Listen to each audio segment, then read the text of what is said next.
Alors, what on how deep? Because one more time, data collection. You can want to collect data for various purposes. If you want to study false, and if you reproduce false on track, a false, it's a window which is very short, and so you need a very high accuracy on a very short time period. I put numbers, but it's disputable. Huh? If you are in near false reproduction, it's a little bit less. Huh? The window is a little bit larger, and the precision, the accuracy, and the frequency of the data is probably a little bit less than for false. And if it is reproduction of subset of riding episode, one more time, the window is larger, and the frequency, the data frequency are probably a little bit less important. It depends. If you want to study up to near misses, you need still a high frequency, I will say, 100 Hertz, something like that. For naturalistic riding study, it's one more time, it depends.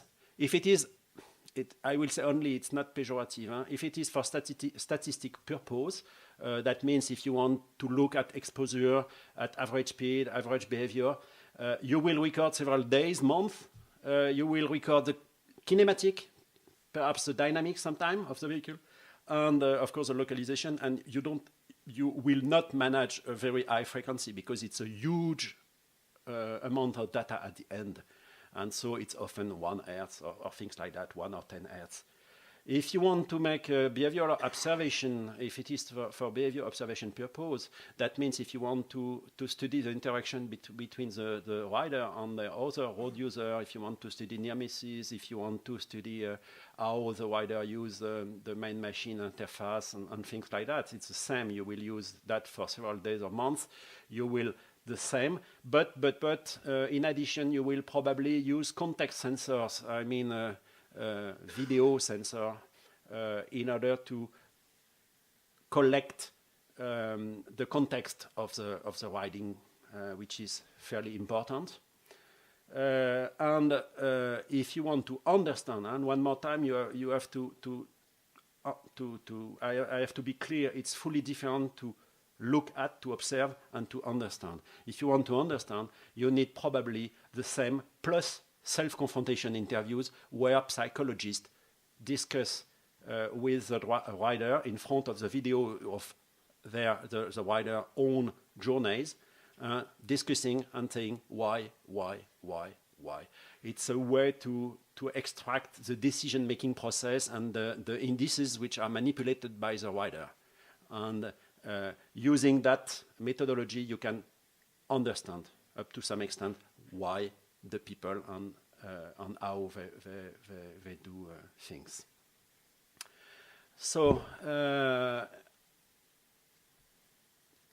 I just discussed two main methods to study rider or human activity, I will say. It's not one or the other. I think both are it's supplementary tools. It's very interesting to get data from field operational tests, data from naturalistic riding study, and data from in-depth naturalistic riding study. It's different kind of data which all give you light on behaviors, and it depends what you want to do with. I wanted just to stress here, and I speak. It's a little bit unfair because I speak here only for naturalistic riding study, which is my topic more. But you have to understand that in cars, it has been used now for decades. We are only at the beginning for motorbike.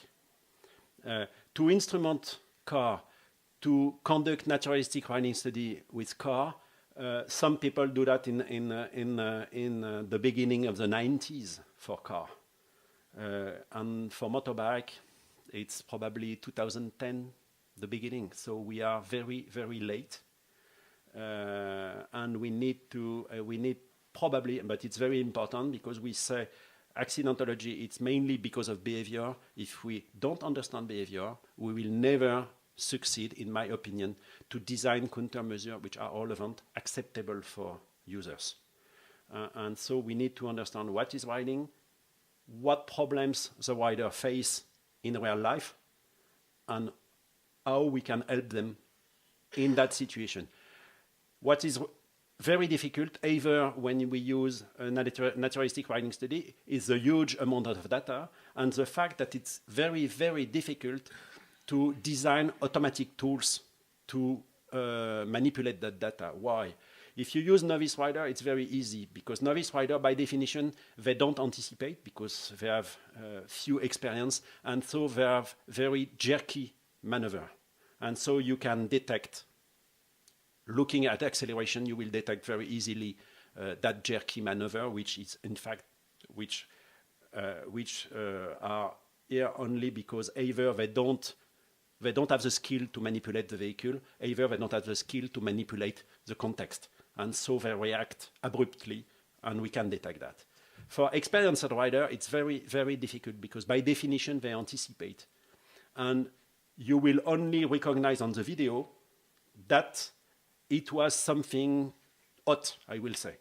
But it's hot for you, it's not hot for them. Very often we have rider, because we conduct a naturalistic riding study now for some years, and we discuss with experienced rider. We look at the video, we say, hey, here, it was a little bit difficult. No, it's normal, it's 10 times a day. It's a fully normal situation for me. So either if you use a button to say, please push the button when something happens, they will not use the button. If you have a logbook, they don't write anything on the logbook. So it's only you looking at the video that can say, oh, yeah, it was something interesting. You have nothing in the data because they anticipate. And so, but situations are interesting. So it's all what I want to say today. I hope you will have some questions, and I will be very happy to answer.